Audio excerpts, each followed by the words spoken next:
গাড়ি চালানোর মতন অবস্থা আছে? এই গাড়ি শেষ, ও গাড়ি শেষ, চাবি নেওয়ার মতন কোনো লোক নাই।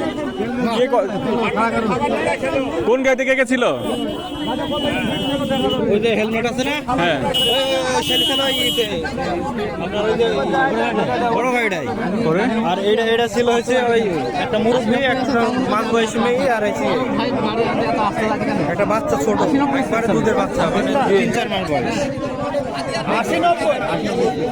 কেউ কেউ মারা গেছে না? এনার পুরুষটা মরে যেতে পারে, মহিলাটা ওই জায়গায় ফেটে গেছে, পুরো রক্ত বাচ্চাটা বেশি আছে।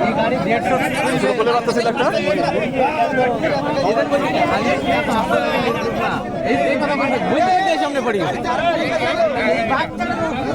বাচ্চাটা আল্লাহ খুব অক্ষত রেখেছে, বাচ্চাটা ভালো আছে, ভালো আছে, বাচ্চাটা ভালো আছে, বাচ্চাটা অক্ষত রেখেছে, আল্লাহ তাকে রক্ষা। বাচ্চার কিছু হয়নি? না না, বাচ্চা ভালো, বাচ্চাটা একদম কোলে বাচ্চা, একদম কোলের বাচ্চা। একদম করে শিখো, বোধহয় 2 মাস কে আনা লাগবে। ও হ্যাঁ, লাভ উল্টো বলে দিছো। এই থামাত ভাই, করে দাও এখানে। সরে যাও, সরে যাবে না, তুই দাও, মহিলা যাচ্ছে মানি বলে সরে দাও।